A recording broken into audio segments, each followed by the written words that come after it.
طبعا يا شباب هنتكلم ان شاء الله بعد كده يا جماعه. طبعا الهنت اللي قلناها المقدمه الانترودكشن كانت مهمه جدا جدا جدا ليك. هنبدا بام السكيلز، يعني اصلهم. عندنا الترانسليشن. انت داخل سنه اولى، الموضوع جديد عليك. داخل سنه تانية مش جديد قوي، بس ناقصك اعتقد حاجات هتعرفها دلوقتي. داخل سنه ثالثه اعتقد ناقصك حاجات. ده مهم جدا يا جماعه. والترانسليشن الصراحه انا معترض الى حد ما على انه يبقى تشايس، اختياري خالص. لان انا مش هقابل السائح اقول له عمو عايز اقول لك ويلكم تو فيوم، ويلكم تو ايجيبت، فهراح قايل لك مفيش اختيارات يا عمو. بس مش مشكله، ادينا بنمشي. بس ده طبعا ليه؟ طبعا ايه؟ طبعا ده كلام يعني طلاب العام، لكن طلاب الازهر عندهم لسه الموضوع مقالي. بس طلاب العام برضو بيحصل فيه تكات، لازم تبقى فاهم، عشان الناس بتقعد تقارن وتقول حد بادي كروم بزبادي. خلي بالك انت من الحته دي. ما بتقراش اصلا الترجمه الاصليه، اللي هو انا هقرا واحاول افهم. لا طبعا احنا بنقول تعالى دي صح، ودي ساعات بتمشي معاك. وعلى فكره السنه دي اللي هو سنه 2024 امتحان الثانويه العامه جاب لهم انواع كلها. في نوع بس يعتمد على ان انا اقعد اقرا واقارن بس، لكن الباقي لازم يكون عندي شويه ملحوظات وشويه سكيلز ولانجوج نوتس، ولازم ابقى مركز قوي في الجمل اللي انا بقراها. وانا الكورس ده انا هديهولك اعتبرك مقالي، مش هدي ترجمه اختياري على طول، لان احنا هنقول القواعد وبعد كده نشتغل براحتنا. حتى الهوم ورك اللي انت خدته في السنتر خدته مقالي عافيه. ايوه ليه؟ لمصلحتك يا جماعه. الترجمه هنا مهمه قوي. مهمه في ايه يا مستر؟ مهم ان انا هعرف اكتب. لو انا طالع من الاعداديه او طالع من اولى ثانوي او ثانيه ثانوي طالع تعبان كتابه، اعرف اكتب واعرف الجمله ازاي وتتكون من ايه. ثانيا هناخد شويه سكيلز جميله قوي تنفعني في الباسج، القطع اللي انا ما بعرفش احلها شويه، ليها فيديو ان شاء الله قطعه. ثالثا ان انا هعرف شويه قواعد عامه لازم احتاجهم. وفي قواعد في الترجمه يا جماعه، يعني مثلا في قاعده هناخدها ان شاء الله النهارده جت ثانويه عامه 21 22 23. ايه ده معقوله؟ فحضرتك تركز. فعندنا هنا في الفاونديشن كورس سكيلز عندنا الترانسليشن، وهي الاساس بتاعنا جدا. فاحنا بنهدي هذا الجزء. نصيحه مني لما تاخد ان شاء الله المذكره، حاول احطها لك PDF لطالبها، او تبعت على الرقم عندي ان شاء الله. تاخد هبعت لك مذكره الشرح. مبدئيا كده عشان اذاكر الحصه الجميله دي لازم يا مستر تحفظ الكلمات دي الاول. خلي بالك عشان التكنيك ده مختلف. احفظ الكلمات الاول وبعد كده ابدا ترجم بقى واشتغل وذاكر. فحضرتك ممكن نتناقش في الكلمات شويه. هوم لها معناها وطن او المنزل او بيئه. وخلي بالك ان كلمه هوم معناها الوطن او المنزل او بيئه، وليها كذا معنى. هنتكلم في الموضوع لان احنا خدنا كلمه داج وقلنا الفرق ما بين ده وده ده، وليها كذا معنى في الانجليزي. فبرضه ده ليه كذا معنى. فلو اتكلمنا مثلا عن كلمه داج هنتكلم عن ايه يا مستر؟ قال لي هنتكلم عن كلمه داج ونركز فيها قوي. زي ايه يا مستر؟ كلمه هوم، سوري هوم. وخلي بالك ان دي هوم مش هوم، اسمها هوم مش هوم، لان هوم معناها من يعني. الله.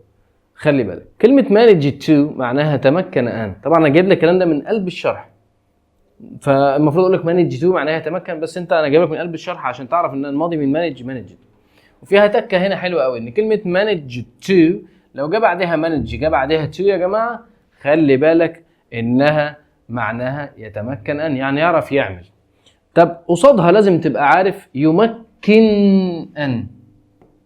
خلي بالك يمكن ان، يمكن يعني يخلي واحد قادر. خدنا في البريفكسز، خدتها قبل كده والمفروض لو مش عارفها تعرفها، مهمه وخطيره. ان انا البريفكس الاي ان بتعمل لي فعل في 99% من الحاجات. فهقول enable جاي من كلمه able يعني قادر، وبالتالي enable يعني يخليه يقدر. وده يعتبر زي فاعل متسبب. فعل متسبب ازاي؟ فلما احط الاي ان على الكلام يبقى ده فعل ومتسبب. فاقول له able يعني قادر، صفه adjective هنحط لها enable يعني يمكن. فخلي بالك من manage to. طب يا مستر لو قلنا كلمه manage لوحدها من غير to قال لي ليها معنى تاني. بابا شغال ايه؟ مانجر. يعني ايه مانجر؟ يعني مدير، صح. وخدنا مانجمنت الاداره. وينفع اقول تايم مانجمنت عليك في ثالثه ثانوي السنه دي، يعني اداره الوقت. ودي اخطر حاجه في الثانويه عندك، اداره الوقت. هتنام كويس، هتحسب وقت النوم واللعب والمذاكره والشغل، هتبقى 100 100 ومفيش ضغط بتاع ثانوي ولا اي حاجه. فعندي كلمه مانج معناها، قال لي هنا معناها يدير. انا يا جماعه ايه؟ طب امتى معناها يتمكن ان او يتمكن ان؟ معناها مانج لما اجيب معاها تو. طب يا مستر مين يديني معنى بيساوي كلمه مانج واولها حرف الار؟ وقف الفيديو كده وفكر. طب اقول لك على حاجه مكونه من 3 حروف اولهم ار. ايه هما؟ قال لي تساوي كلمه run. نعم ايوه. فاقول my father runs a big company، يعني بابا بيدير شركه كبيره. يا نهار ابيض. احنا طبيعه الانجليش ما تنساش، افتكر كلمه داج، افتكر هيلب، افتكر ران. عندي كلمه جاين يعني يلتحق ب، يلتحق بالجامعه، يلتحق بفريق، واقول لصاحبي you can join us. education جاي من كلمه يا جماعه educate، وعلى فكره يا جماعه الكلمات بتتشرح والله وبتتفهم، وفي حصه suffixes prefixes دمار وهتعرف دلوقتي. educate معناها يعلم. خلي بالك ان احنا اما لو انت بتتعلم you learn، خلي بالك من الحته دي. فeducate بتساوي كلمه teach، اما learn معناها يتعلم. so I teach so I am a teacher. you learn so you are a learner. بعد كده عندي progress يعني التطوير، التنميه. Arab nation الامه العربيه، وما ينفعش اقول Arabic nation لان احنا Arabic is the subject or the language. فاقول I love Arabic، I love the Arabic language. I have an Arabic lesson today، عندي حصة عربي النهاردة. لكن ما ينفعش أقول إن الأمة العربية Arabic nation، إنما أقول Arab. وعندي فيه حاجات كتيرة، حاجة اسمها Arabian والكلام ده كله. طبعا nation يعني أمة وهنتكلم فيها. foolish يعني أحمق. behaves الاس طبعا لو الفاعل مفرد، behaves معناها يتصرف. احفظها يلا، حط verb to be مع verb to have يلا، يبقى be مع have يبقى behave مش behave. يتصرف in order to so as to هنجيلهم so that peace national. خلي بالك من كلمة nation جا منها national. أيوة كلمة national أنت بتفهمها غلط. لو قلت لك national دولي ولا محلي ولا وطني تقول لي ما تنفعش كله، أقول لك لا، لأن كلمة national معناها قومي وطني محلي الثلاثة، والثلاثة واحد. أما لو دولي أو عالمي هقول international. ويجي منها كلمة كمان اسمها nationality، صح يعني الجنسية انت عارفها. cornerstone يعني حجر الأساس، يعني شيء مهم جدا. مش معناها حجر احطه على الحاجة قوي في المعنى اللي هندرسه معانا النهاردة. كلمة wedding الحفل الزفاف. watch معناها يشاهد أو ساعة أو يراقب. knife يعني سكينة، والكي silent هنا. وعندي كلمة يعاني من. هتحب تحفظ تعاني وانت في الفيديو من غير ما تحفظها بالورقة والقلم؟ يلا تعال. قال لك اللي بيسافر ده بيعاني من السفر. ايه ايوه، بس احنا مش بنعرب يعني، بس دي طريقة جميلة ان انا احفظ الحاجات. وهناخد طرق جميلة زي كده، زي مثلا معظم البيبيهات صفات. هنتكلم ده كلام كبير قوي. فعندك هنا كلمة suffer from يعني يعاني من. بنعاني من ايه؟ من السفر. يبقى السفر يعني ايه؟ يعني يعاني. بس ما تقوليش سفر يعني يعاني، انما اسمها سفر.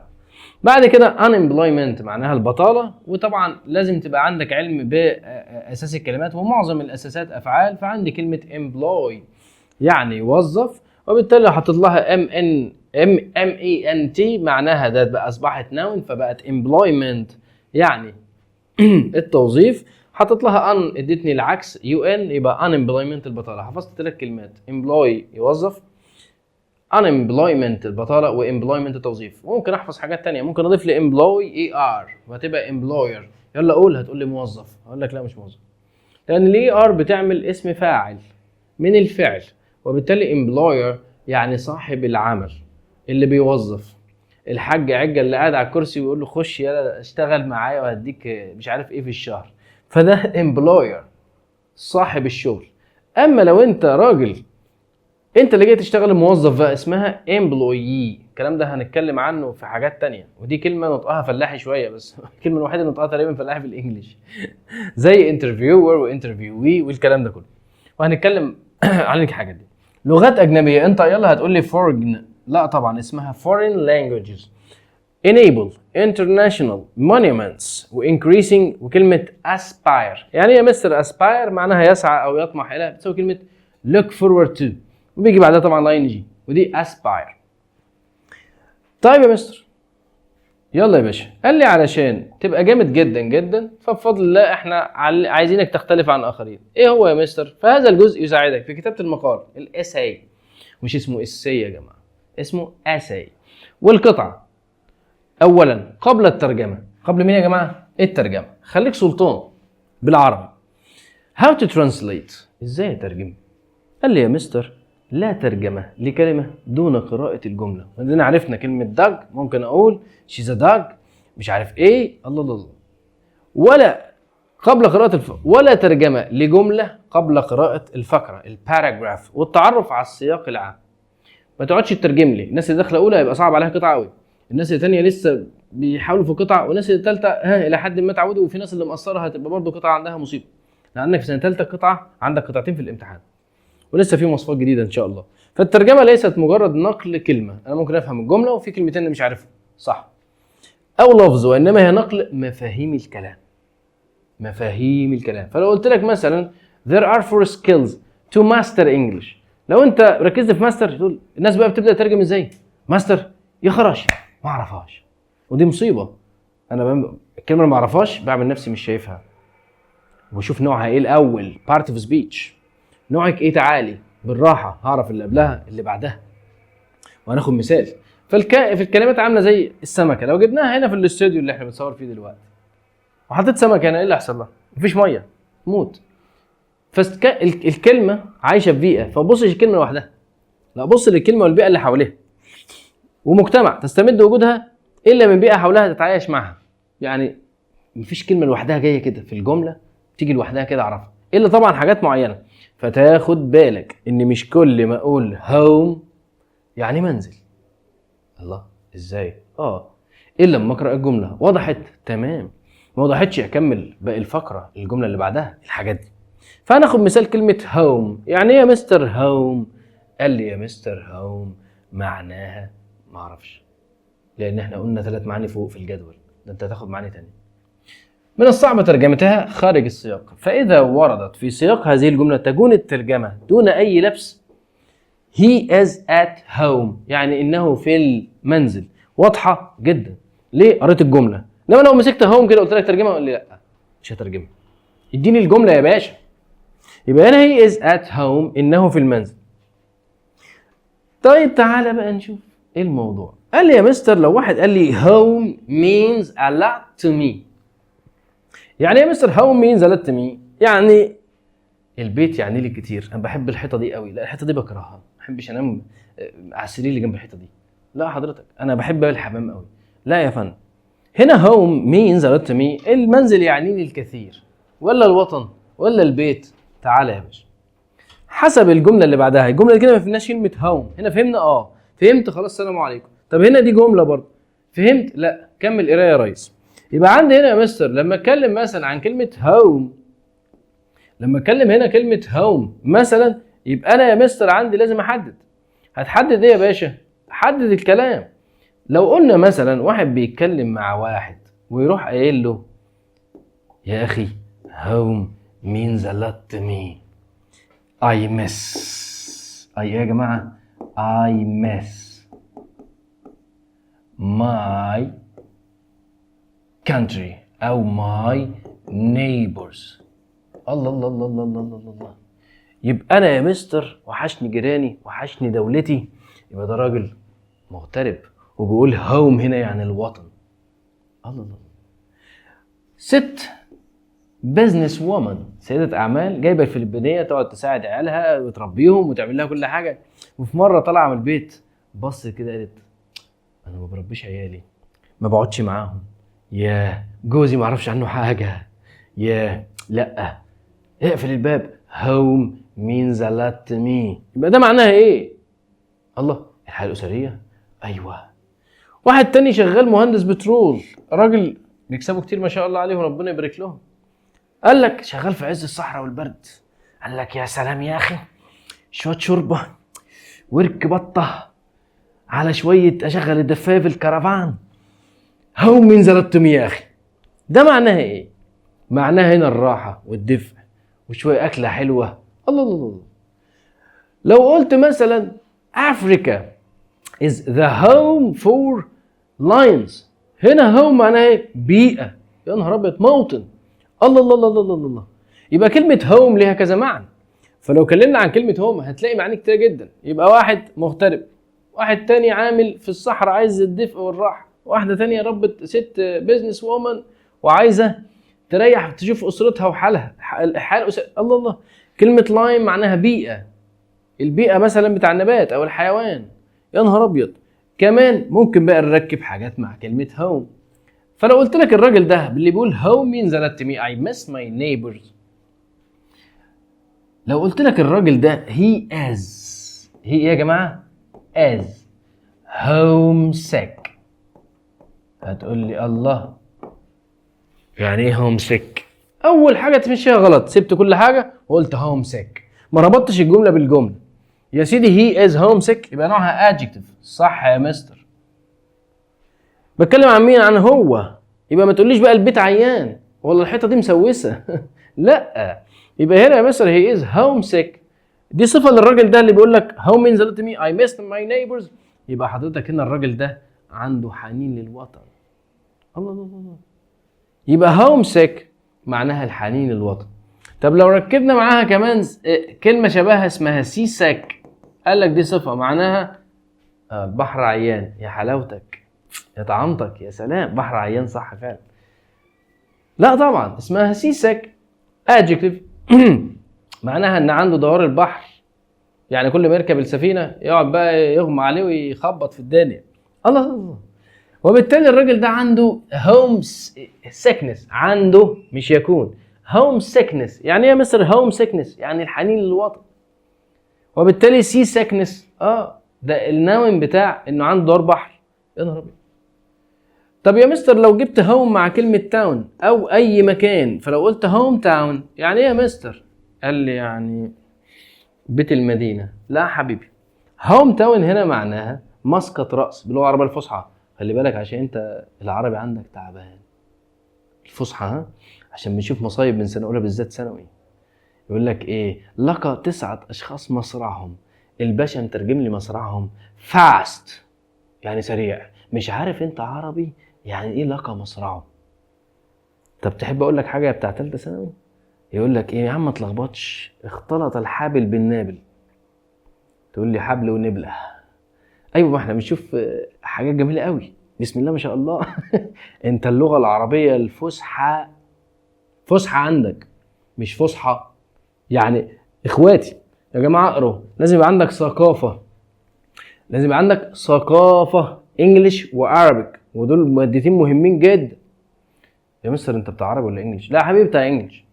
بس انت لما بتفهم السؤال الترجمه العربي تفهمه غلط، بتعك. انت مش دريان ان في فعل هنا ده ماضي. ما لا ركز، ما انا بقول لك انا جاي لك عشان اعرفك الكلام ده. فانت اللغه العربيه عندك لا، عندك قراءه متحرره، عندك حاجات انت لازم تتكلم عربي، لازم تشرح لك عربي. يقول لك ايه المستر ده بيتنك علينا، بيتكلم بيشرح الانجليزي بالانجليزي. يا سلام، ايوه ده وحش قوي. امال اشرح الانجليزي بايه؟ بالهيروغليفي. المستر ده بيتكلم لغه عربيه فصحى، تلاقي العيال تضحك. ايه ده جاي من قريش، وتقعد تتريق بقى وشيل بقى، مع انك مش دريان اللي بيكلمك انجليش ده ولو 10 جمل في الحصه، ولو 10 دقايق. يا نهار اسود، 10 دقايق هنتكلم انجليزي؟ ما انت مش هتتعدل الا بكده. ما احنا لازم ندرس الماده بلغتها يا جماعه، فخلي بالك من الحاجات دي. طب هوم تاون يعني ايه؟ قال لي معناها مسقط الراس. طب هوم كانتري برضو مسقط الراس عادي. فاقول مثلا I live in Alexandria but Cairo is my home city.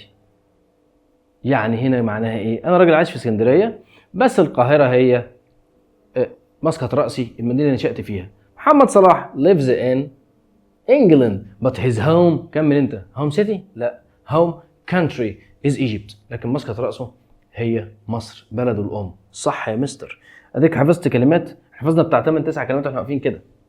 ماشي يا مستر. فهنا ترجمنا يا مستر، هنا عندنا ترجمنا الحاجات دي ان احنا تصبح هذه الترجمه احد المغتربين سيده اعمال عايزه مغادره الى العمل ومعناها الحياه الاسريه، واحد العاملين، وترجمات كتيره جدا. لذا يا سيدي تعتمد الترجمه اساسا على المعاني المرتبطه ببعضها. ما تترجمليش وخلاص.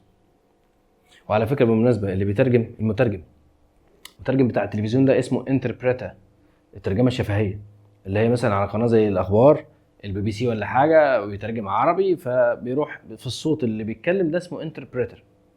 الراجل ده لازم يبقى جامد قوي من اللغه اللي بيترجم منها واليها.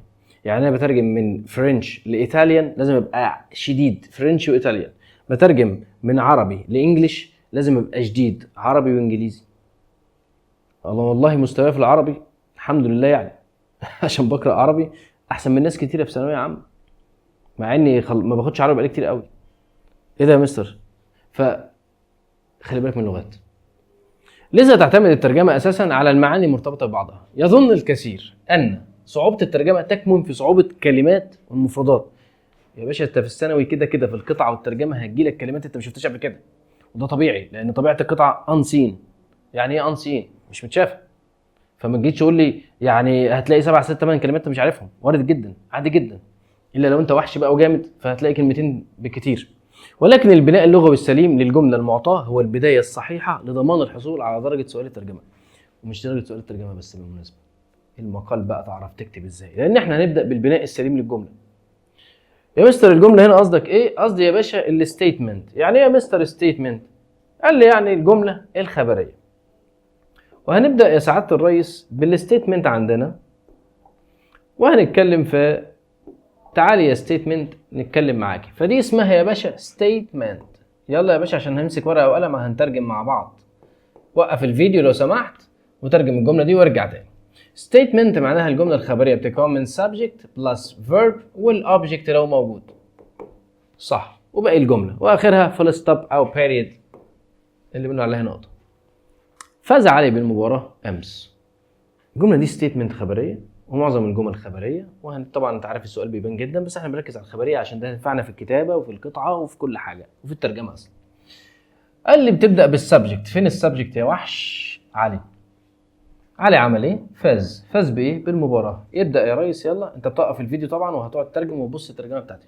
يبقى علي won ولا wins؟ طبعا فاز وامس بالمباراه with. لا يا باشا ليه؟ هناخد بعد كده ان شاء الله المحاضره بعدها ان في حروف جر ما يجيش معاها كلمات معاها حرف جر في العربي فاز ب وما يجيش معاها بالانجليزي، منهم كلمه won. يبقى won ذا ماتش على طول.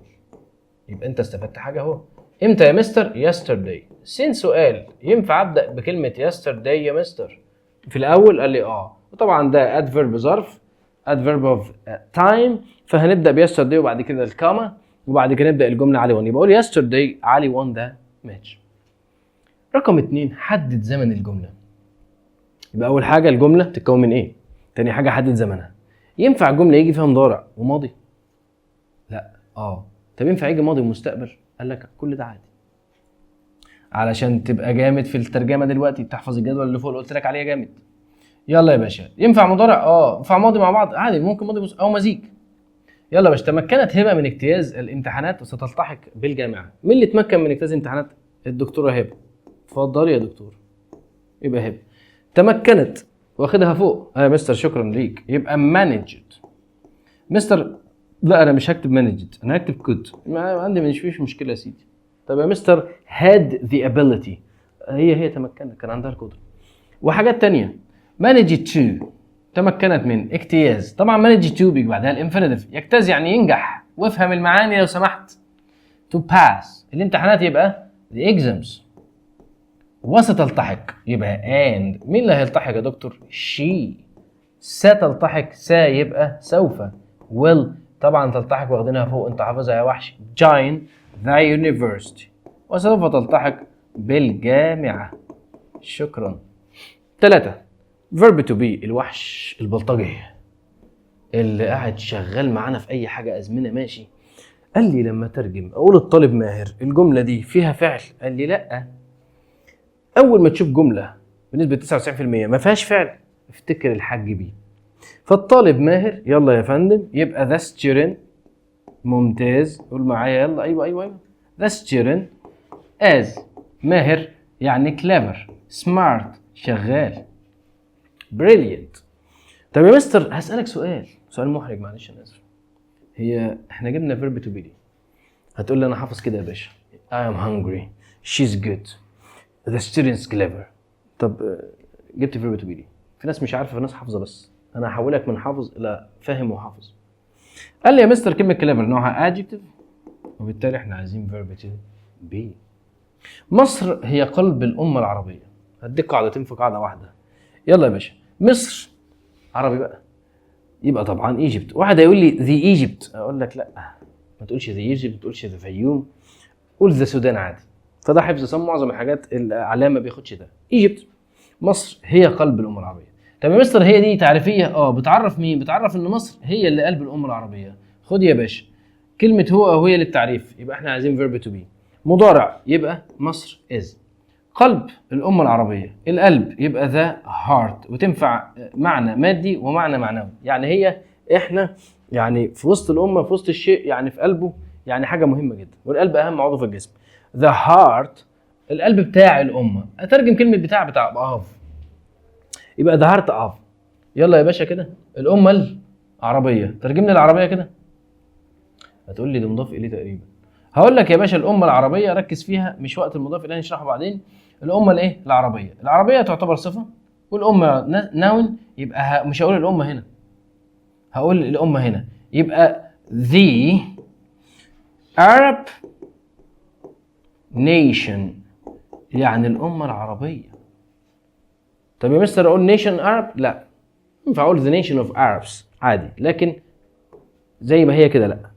ممتاز يا مستر. تعالى يا مستر نتكلم عن ترجمة verb to be. ده يا جماعة verb to be معانا عامل زي العيش في الوجبات عندنا في مصر. احنا بنفطر في عيش، بنتغدى في عيش. يا ابني ما في رز؟ لا ياما انا عايز عيش مع الملوخية. يا ابني لا انا هاكل عيش. 3 بنتعشى بنرقيه فينو او عيش عادي. يبقى ده وجبة اساسية معانا او حاجة اساسية معانا في الاكل. verb to be يا باشا عامل زي العيش في حياتنا، موجود في الانجليش في كل حاجه انت عايزها. فمن اهم افعال اللغه الانجليزيه، وذلك بسبب ايه؟ تعدد استخداماته. كفعل مساعد helping verb في بعض الازمنه مثل المضارع المستمر. يا مستر صح، ما احنا خدنا المستمر اي ان جي وقبليه فيرب تو بي، والمجهول بي والبي ايوه ندلعه يعني، انا اسف يا جماعه. في كليهما وهكذا. او كفعل اساسي في الجمله بمعنى يكون، مثل ان ياتي قبل صفه. احنا هنحط فيرب تو بي امتى؟ هتقول لي ايه فيرب تو بي امتى؟ لا انا حافظ. يا باشا قبل الصفات، الاسماء، الوظائف، اقول ماي فاذر از ا دكتور. قبل العمر، هاو اولد ار يو؟ اقول لك اي ام 15 years old. الله. قبل حروف الجر، فعايز اقول القلم على الترابيزه، هقول ذا بن اون ذا تيبل. عك انجليزي يا باشا. ذا بن از اون ذا تيبل. الله. حروف الجر كمان يا باشا. this is a pen.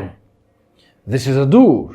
تعريف الاسماء واليك بعض الامثله طبعا. he's playing football now. my father is an astronaut لو انت مش شايف كويس مثلا، وده معناها رائد فضاء. the film is interesting. the adjective. he was playing tennis. ده طبعا helping verb معاه فعل تاني اساسي. وعلي was disappointed. علي محبط، فده الادجكتيف بتاعتنا معنا. ماشي يا مستر. قال لي يا مستر فعل verb to be ده اسمه فعل الكينونه. يعني ايه يا مستر فعل الكينونه؟ يعني يكون. طب يا مستر ينفع يتحول لمعاني اخرى؟ لسه واخدينها هو او هي التعريفيه. في معاني ثانيه قال لي ينفع تشكل، ينفع تستخدم، لا ينفع كان، تم عقد، ينفع مصنوع، وهكذا. تعالى يا مستر نتكلم عن امثله واضحه. ايه لو قلنا democracy is a cornerstone in our world today؟ قال لي معناها هنا تشكل. the verb to be. ايوه. تعالى يا مستر the wedding was last week، معناها تم عقد القران او عقد القران كان امبارح. هي رولكس is a gold watch. ربنا يوعدنا ويوعدكم ب2 رولكس 3 كده. يبقى ده مصنوعه. ايه ده؟ is a gold watch يعني تكون ساعه ذهبيه، يعني تكون ساعه مصنوعه من ده.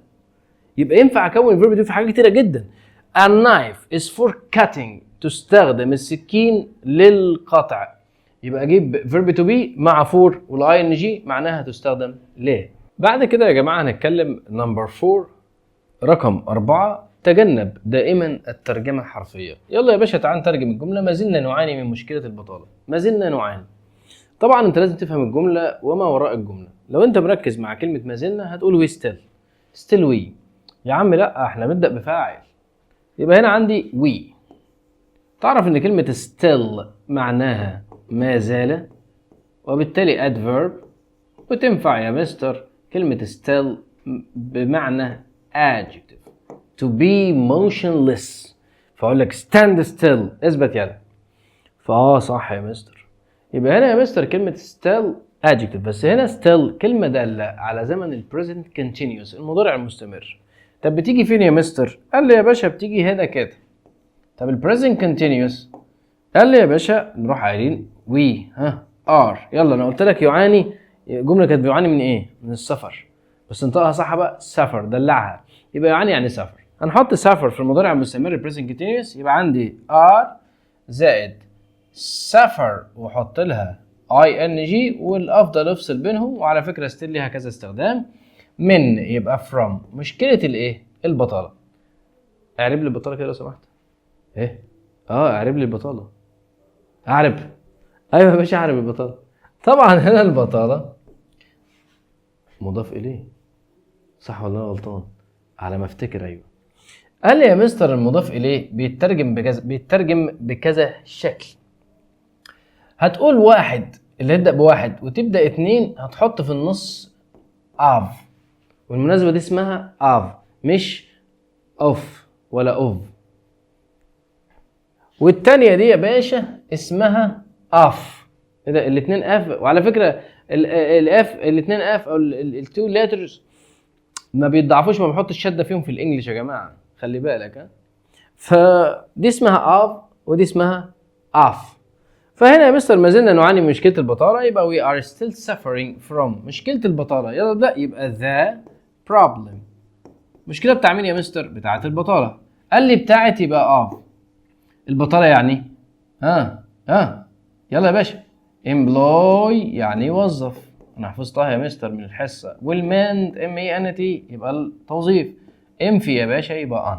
وبالتالي unemployment يعني مشكلة البطالة. هنتكلم عن المضاف إليه ليه ترجمة أخرى تانية أو طريقة تانية هنتكلم عنها تحت.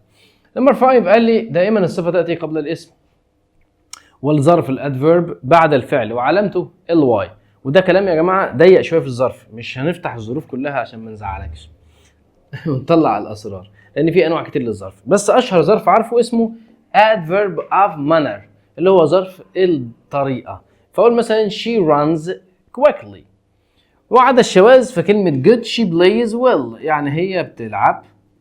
well معناها ايه؟ قال لي well معناها بطريقة جيدة. يبقى دي adjective، الادفيرب بتاع الادجكتيف good، فجود هتبقى well. طب fast ايه ده معقولة؟ طب slow لا slowly. الله. يبقى هنا هحفظ طبعا الحاجات الشاذة وهكذا. يلا يا باشا تعالى نتكلم. طبعا كلمة well دي يا جماعة لو فتحنا فيها شوية، قال لي كلمة well يلا يا وحش هات لي will كادفيرب معناها ايه، وكادجكتيف معناها ايه، وكناون معناها ايه. معلش هعطلكم معانا شويه. يلا يا باشا. طبعا will كناون معناها بئر. معناها ايه؟ بئر. والادفيرب الظرف معناها جيدا. وتنفع adjective معناها I am fine. يقول مثلا well of water يعني بير ميه. امال مين will يا مستر الثانيه؟ well هنتكلم عنها. فهنا adverb معناها جيدا، وهنا الادجكتيف معناها. وعلى فكره ينفع تبقى adverb بطريقه ثانيه معناها حسنا. فلما ابدا الكلام ما اقولش محمود is good، لا اقول لك well. لما احب يبقى انا عايزك اعمل كلام او اعمل كلام تعبيري فابدا بكلمه well وبعد كده الكوما واتكلم. وينفع adjective معناها I am in a good health، I am healthy، I am fine. مش بقول لك ينفع اقول له how are you تقول له I am fine thank you، تقول له I am well الحمد لله صحتي حلوه. طيب يا مستر، طب مش عايزين نطلع بره الموضوع؟ بس انا يلا مش خساره فيكم. يلا مش هتعرف ترجم الجمله دي. مستر will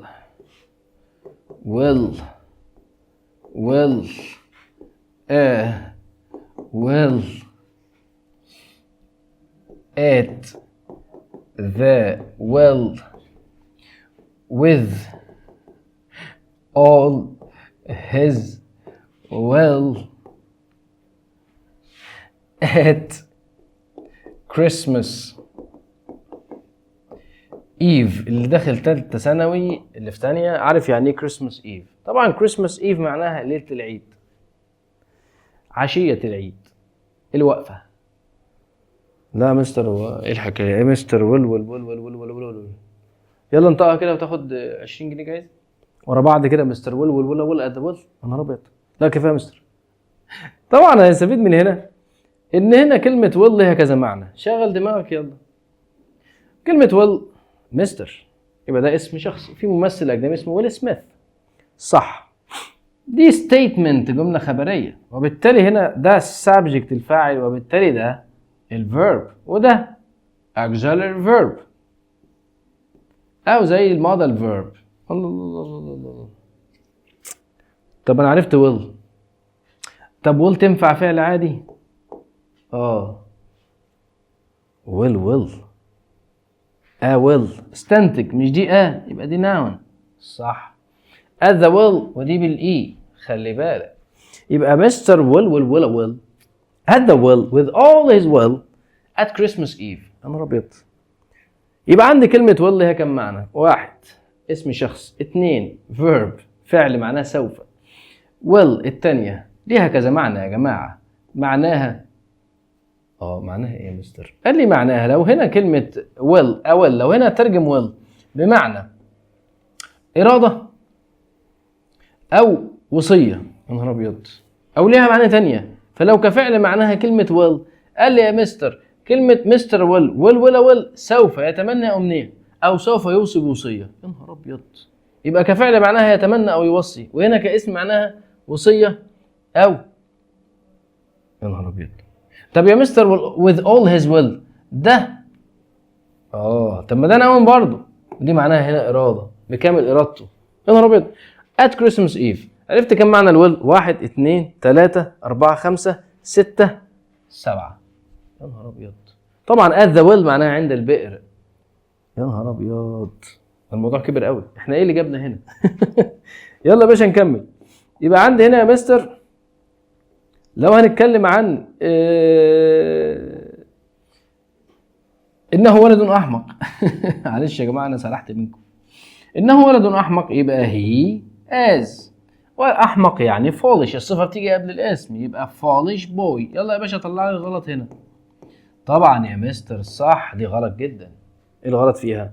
طبعا طالما boy اسم singular مفرد countable لازم أحط determiner قبل الصفة، فهقول a foolish boy. طبعا الأ بتاعت مين يا مستر؟ بتاعت boy، بس بمشيها على مين؟ على الأف بتاعت foolish، فأقول an ugly girl. يبقى هقول an ugly girl. يعني طب يا مستر الان بتاع مين؟ بتاع النون girl. طب يا مستر ليه ما قلناش مع ان girl بادئه بحرف الجي؟ لا احنا بنبدا على اللي جنبها. يبقى احنا يا مستر ugly girl. انه يتصرف بحماقه. طبعا يتصرف بحماقه، طبعا احنا عايزين adverb. انه اللي هو هي، خلي بالك من انه انها والكلام ده. هي يتصرف بحماقه يبقى behaves، وخلي بالك من behaves. behaves ليه يا مستر؟ هي بحماقة يعني foolish، غلط. ليه يا مستر؟ لأن احنا عايزين adverb بحماقة، بسرعة، ببطء. طب يا مستر adverb بنكونه ازاي؟ بنحط الصفة plus ly. ده بالنسبة لأنه يتصرف بحماقة. وما تنساش تعمل full stop في نهاية الجملة، وما تقوليش اصل احنا بناخد كورس بتاع تأسيس فأنا بعد كده في الامتحان هحط. لا يا حبيبي، اللي من شب على شيء شاب عليه. يلا يا باشا هخفي لك رقم 6، هقول لك يلا ترجم لي اهتماما. ترجم لي ايه؟ هترجم سوري انا اسف، اعرب لي اهتماما او ترجم لي، مش هتفرق كتير. اعرب اهتماما. يا حبيبي يلا اعرب اهتماما. يلا اتفضل يا فندم. تهتم الدولة بالتعليم اهتماما كبيرا. طبعا تهتم اهتماما، فده حضرتك مفعول مطلق. يا نهار ابيض. المفعول المطلق في اللغة الإنجليزية مش بنترجمه. في معظم الأحيان بنمسك كبير adjective بنروح ماسكين تعالى يا كبير، بس مش الكبير اللي هو الكبير يعني. تعالى يا أخ يا كبير، نحكي لك في المواضيع ونقول لك إن أنت هتترجم، هتتحول من adjective إلى adverb. يلا يا وحش قول بإضافة ly. مين اللي بيهتم بالتعليم الدولة، يبقى اقول يا مستر ذا كانتري صح. طب ينفع اقول يا مستر ذا ستيت صح؟ يا مستر ستيت معناها ولاية، مش بنقول ذا يونايتد ستيتس اوف امريكا صح. تاخد التقيلة دولة ولاية وتنفع فيرب مش احنا قلنا statement يعني جملة خبرية، وبالتالي state معناها يخبر او يصرح. الله الله الله، يعني say to say. يا نهار ابيض، خلي بالك من الكلام ده، ثالثه ثانوي الكلمه دي عليك مهمه قوي، وتانية برضه يعني كلام مهم قوي. تهتم بالدوله يبقى ده كانتري. تهتم يعني ايه؟ انت مش عارف تهتم يعني ايه. هتقول لي interested صح، طبعا غلط.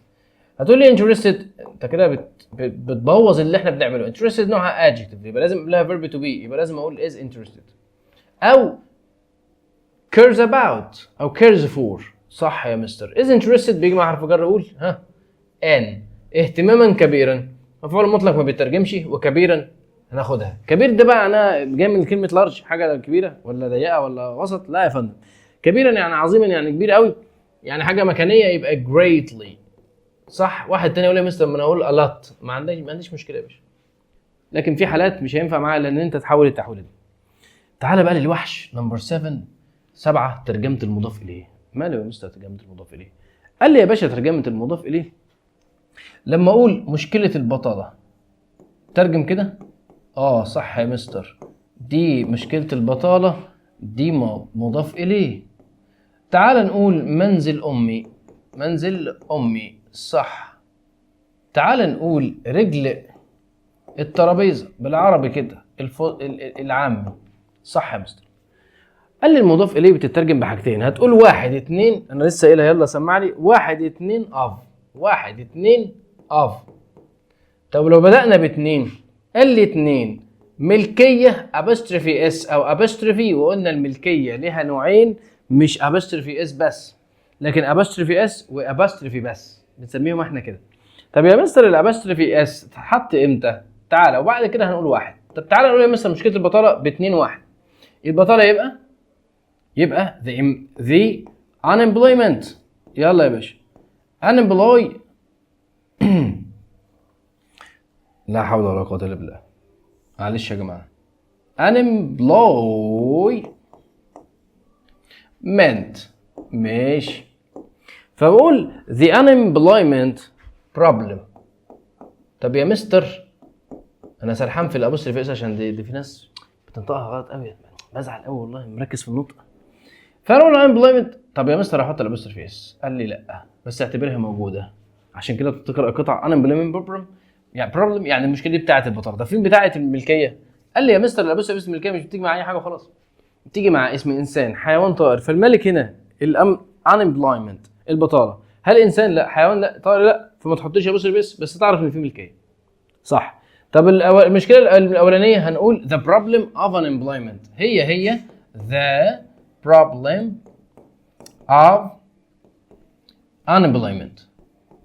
ماشي يا مستر، يبقى عندي هنا يا مستر الموضوع ده منزل امي. يلا 2 ملكيه، يبقى my mother. امسك ماما انسان حيوان، يبقى هنا my mother's house. طب ينفع اقول يلا of، يبقى the house of my mother صح يا مستر. يلا رجل الترابيزه the leg of the table صح. طب هات التانية، يلا يبقى the table's leg غلط. ليه يا مستر؟ مش ده المالك؟ بس حضرتك امسك الترابيزة انسان حيوان؟ لا يا باشا شكرا، يبقى اقول the table leg. ممتاز. بعد كده يا مستر هنتكلم عن لام التعليل. لكي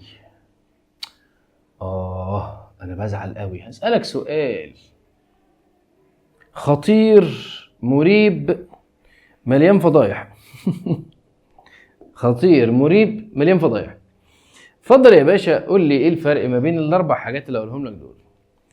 اول حاجه ايه معنى كلمه so،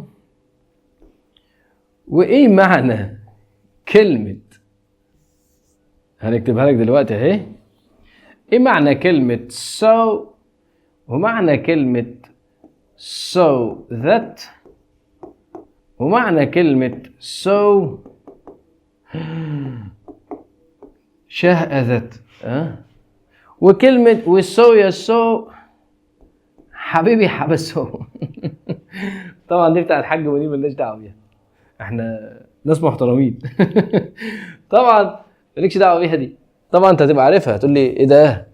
طبعا هنيجي على السو الاولانيه. طبعا السو الاولانيه معناها لذلك لو بتيجي لوحدها. طب بقى ايه الفرق بين سو ذات وسو ذات؟ طبعا هنا بيجي يا مستر adjective او ساعات adverb. الله الله الله الله. طب يا مستر دي معناها ايه؟ معناها لكي. تعرف ان لكي او لام التعليل ليها 5 معاني انت مش عارف فيهم الا واحده بس. ايه يا مستر؟ عايز اقول لكي. يلا يا باشا to. اوعى بقى بعد كده تقول لي to، ما بحبهاش يعني، دي بتاعت رابعه ابتدائي. اوعى تقول لي to خالص مالص. هتقول لي كي، هتقول لي so that. او يا مستر طب تعرف ان هي ليها 5 معاني لكي؟ 2 بيجي بعدهم ستيتمنت جمله، وهديك قاعده جميله قوي دلوقتي، و3 بيجي بعدهم انفينيتيف. اللي بقى 3 بيجي بعدهم انفينيتيف اللي هم to ومش عايزها لو سمحت، والسو as to دي بتقابلها في القطعه تقول ها. لو جاب لي في القطعه to في جمله في الترجمه to وسو as to في الجمله اللي تحتها وان اوردر to في الجمله اللي تحتها، ايوه ترجم كده يا باشا لوحدك لو انت مش عارف. سو لذلك از لان تو لكي يبقى ذلك لان لكي. يا سلام. ترجم كده ان اوردر تو يبقى ان في اوردر الطلب بتاع الكريب اللي بجيبه او الكبده الجميله، وتو ولا يا باشا اي حاجه. الثلاثه دول معناهم لكي. يا نهار ابيض يا مستر، وانساني دي ما احبهاش. عشان ما تيجي تقرا فحضرتك لو في الاختيار تروح قاري ايوه الصح اهو تو لكي اهي، وهتسيب سو اس تو، هتسيب ان اوردر تو، دي مصيبه. انا اسمع يا مستر يبقى لكي 3 معاني بيجي بعدهم انفينيتيف وهم تو سو اس تو ان اوردر تو. اما يا مستر لكي ليها معنيين كمان من ضمنهم so that وبتساوي in order that. يا مستر كل ده معناه لكي؟ يا نهار اسوح. ايوه يا باشا هناخد قاعده خطيره خطيره مصيبه مريبه. ايه هي يا مستر؟ يلا احفظ لي يلا يا باشا. اي ذات بعدها statement. بنضفك والله. اي ذات بعدها statement يعني مستر خبريه subject verb. احفظ يا ريس الكلام ده لحد ما تخلص الثانويه، لحد ما تخلص الانجليزي. اي ذات بعدها statement. اذا يا مستر so that in order that بيجي بعديهم subject verb. ساعات يقول لك بيجي can او could. لو الفعل الاولاني في الجمله الاولانيه مضارع يبقى كان، والثانيه could. وينفع اجيب مضارع وماضي عادي من غير كان وكود. يا نهار ابيض. طب تعرف الفرق؟ يبقى عرفت الفرق. يبقى so لذلك تديني النتيجه so that لكي، وقلنا في 5 معاني لكي. اتفضل. في واحده ما بحبهاش. والسو ذات معناها ايه؟ قال لي دي بقى يا باشا معناها جدا. معناها ايه؟ جدا لدرجه ان او لدرجه الا. يا نهار ابيض. يبقى لما تلاقي so that مفصوله بادجكتيف او ادفيرب بتعرف ان معناها جدا لدرجه ان. وعلى فكره كلمه so لو جه بعدها ادجكتيف يبقى معناها جدا. حتى يقول لك so good. طبعا انت بتسمعها في الاغنيه so good. خلي بالك لما اقول so good يبقى جيد جدا. ممكن اقول so bad عادي جدا معناها جدا. يبقى هنا يا مستر so مسافه that adjective adverb في النص معناها جدا لدرجه ان او الا. يلا سمع اي ذات بعدها statement. يبقى هنا انت عايز subject verb، وهنا طبعا يا اما مثبت ان يا اما منفي الا. طب عايزين نقول جدا لدرجه الا بس هتروح قايل توتو. توتو مين ده يا مستر؟ لا مش توتو تسنيم ولا توتو حاجه، لا هي اسمها توتو.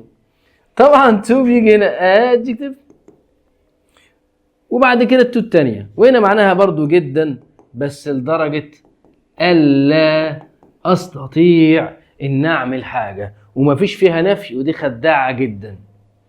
فاقول لك the tea is too hot to drink. يلا الجمله مثبته ولا منفيه؟ لا انت شربت الشاي ولا لا؟ طبعا اللي هيبص بنظره سطحيه هيقول لك يبقى انا شربته. لا يا باشا too hot to drink معناها سخن جدا لدرجه ان انا مش عارف اشربه. فين لدرجه ان انا مش عارف؟ مفيش. انما توتو معناها جدا لدرجه الا ان انا اعرف اعمل حاجه. يا نهار ابيض. يبقى عندي توتو وعندي so مسافة that، وعندي so that على بعضها، وعندي so. ركز يا وحش، الكلام ده خطير جدا يا جماعة ومريب. فممكن صاحبي بكلمه في موضوع كبير واقول له عايز يعني اهزقه بطريقة محترمة، اقول له your mind is too simple to understand it. يقول لي اقول له your mind is too simple to understand it. صح. اقول لك مثلا scientists العلماء thought that the insects' minds were too simple to need sleep. يعني too simple to need، يعني هم مخهم كان بسيط قوي قوي لدرجه ان هم مش محتاجين النوم. طب في نفي؟ مفيش، بس ده تعني النفي. خلي بالك من الكلام الخطير ده. يلا يا باشا تعال نترجم. سهر علي طوال الليل لينهي واجباته. سهر علي طوال الليل لينهي جميع واجبه. مين اللي سهر علي؟ يبقى علي. stayed up طول الليل all night. يلا يا باشا اللي احنا قايلين نترجمه لينهي. طبعا ليه او لكي تعليليه، اوعى تقول لي تو، مش عايزك تستخدمي تو خالص. انا عايز تقول لي so as to so that، عشان تيجي في القطعه بتعمل لها كده. ايه ده so that so as to؟ طبعا عايزين السهله شويه، مش عايزين جمله يبقى so as to معناها لكي. in order to ينهي يعني finish جميع واجباته، يبقى all his homework، او all his works لو بنتكلم عن طبعا ده واجب يبقى homework. كان مريضا جدا لدرجه ان انا ما استطيع الذهاب الى المدرسه. يبقى مين اللي كان؟ واحد، يبقى he. كان مريضا جدا يبقى was. هاخدها بطريقتين. يلا ناخد so that. so شهقة that يبقى so ill that. اي that بعدها statement يبقى that. مين اللي معرفش؟ هو. couldn't ولا can't؟ طبعا couldn't. ليه يا مستر؟ عشان was اللي قلنا عليها. couldn't go to school. يلا يا دكتور حط لي هنا توتو. يلا يا باشا. طبعا هنشيل so مع that وهقول he was too ill to. كمل القاعدة. طبعا to بيجي بعدها فعل في infinitive يبقى to go to school. يا سيدي شكرا. لقد كان الشاي ساخنا لدرجة أن ألا أستطيع أن أشربه. يبقى the tea اللي احنا قلناها. يلا بسرعة. was too hot to drink. وممكن أقول for me يعني ليا، يعني إن أنا أشرب. بعد كده دكاترة. إيه الفرق ما بين، خلي بالك عشان دي بقى الجملة دي جت قاعدة لقد 9 و10 ثانوية عامة في الترجمة. ركز معايا، ثانوية عامة يعني تالتة ثانوي في الترجمة 2020 2021 2022 2023. لو ما خلينيش الذاكرة ما جاتش قوي في 2024. ايه ده يا مستر كل ده؟ اقول لك طب يا مستر ازاي الكلام؟ هنمشي على ايه؟ قال لي لقد لعبت الكرة امس. افهم المعنى.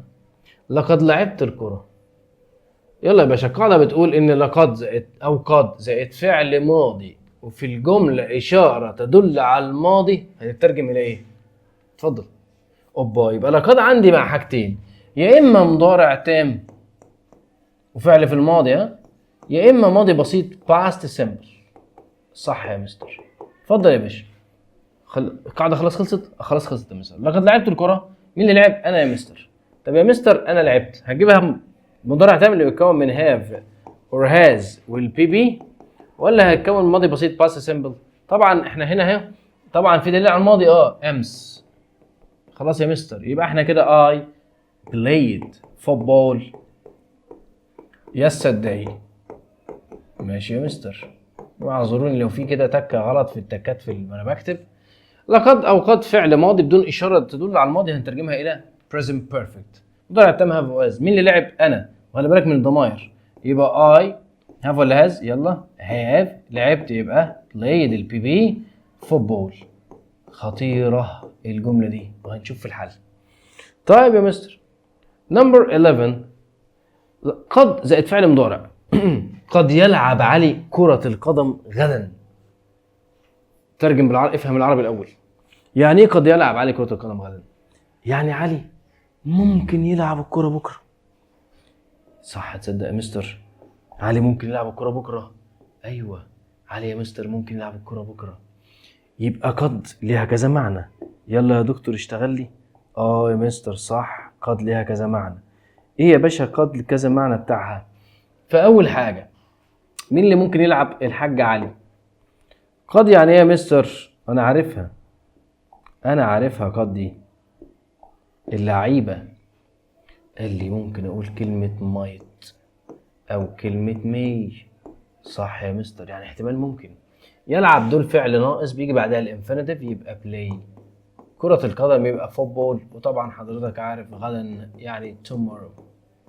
يس مستر شكرا. يبقى هنا هنستخدم ايه؟ قال لي هنستخدم may or might. لا في حاجات تانية بقى. طب تعرف تحط لي على الجملة دي كلمة perhaps؟ يبقى هنشيل may او might. يلا يا باشا اتفضل، يبقى perhaps. اتفضل افهم المعنى. perhaps يجي بعدها statement، يبقى perhaps علي هيلعب، يبقى will play football tomorrow. اللي بعده، طب عايزين كلمة probably. مش خدنا probably من المحتمل؟ ايوه يا مستر عايزينها. يبقى هقول يا فندم علي will probably play، وطبعا play دي بتاعت will، football tomorrow. طب عايزين بقول probable. اتفضل يا فندم، يبقى it's probable that. يلا يا فندم سمع لي اللي حفظناه الاغنيه. اي ذا بعدها statement. مين اللي هيلعب؟ علي، يبقى علي هيلعب، يبقى will play football tomorrow. شكرا يا مستر.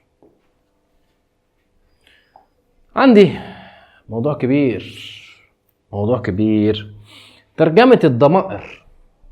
وده فهم العربي يا جماعة. الضمائر المستترة في العربية في الانجليش بنظهرها لازم عافية.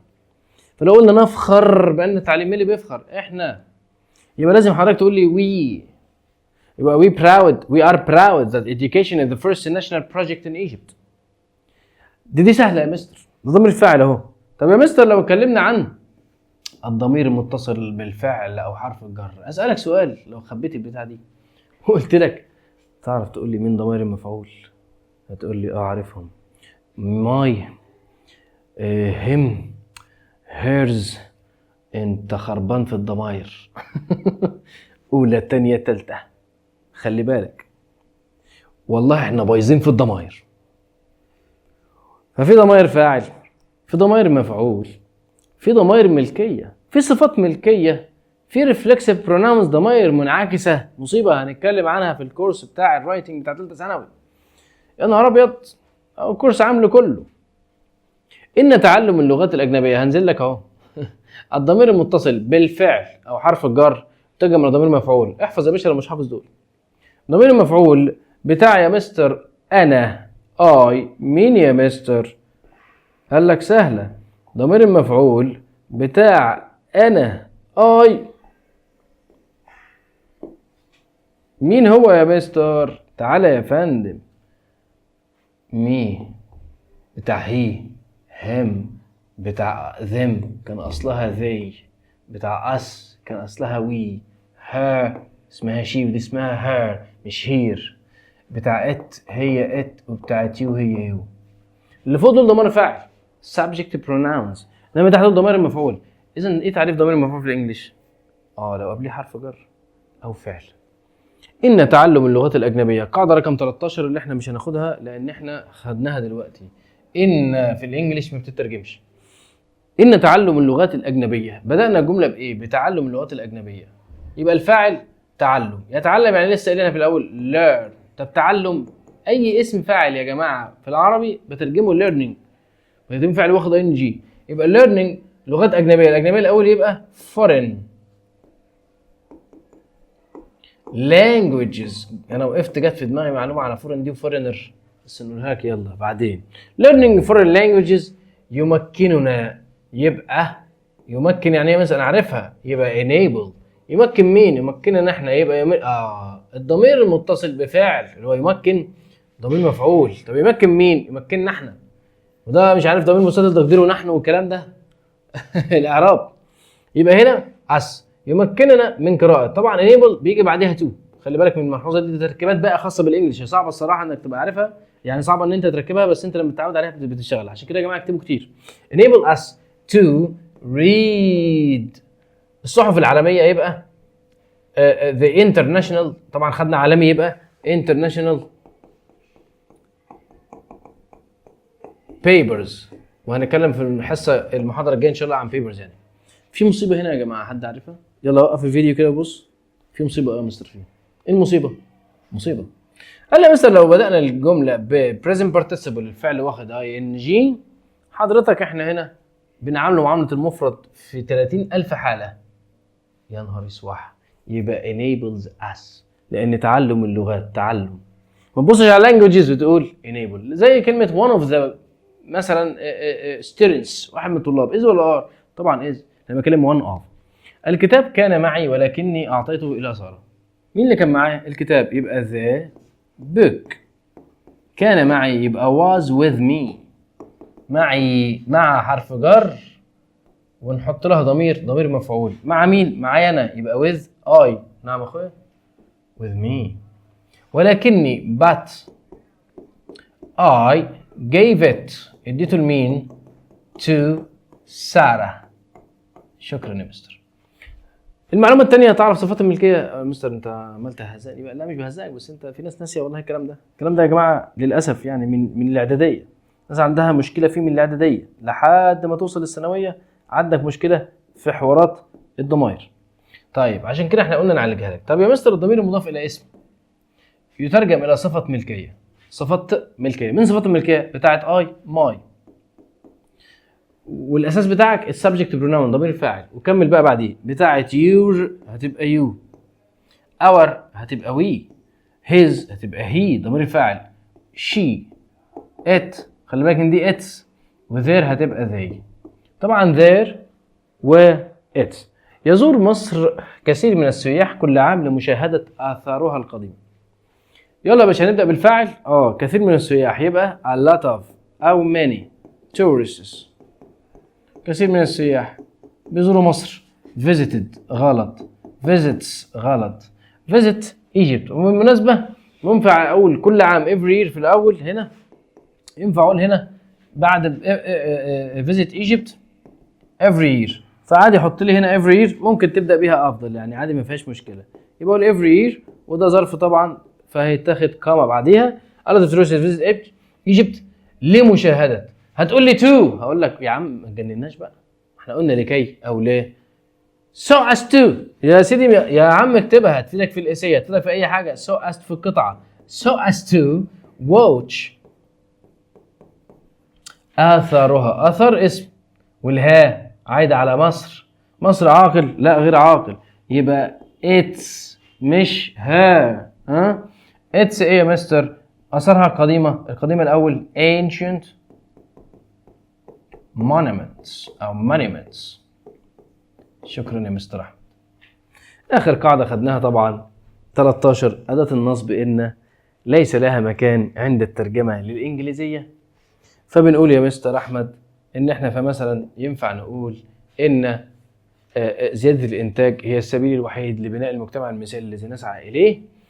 بعد ما بتحل حضرتك لازم تطبق الإكسرسايزز دول، وإن شاء الله هنقول لك على حلهم المحاضرة الجاية بإذن الله. وعندنا طبعا واجب يا جماعة، اللي حابب ياخد يبعت لي على الرقم بتاعي بتاع الواتس ياخد المذكرة هدية مننا دي، مفيش مشكلة.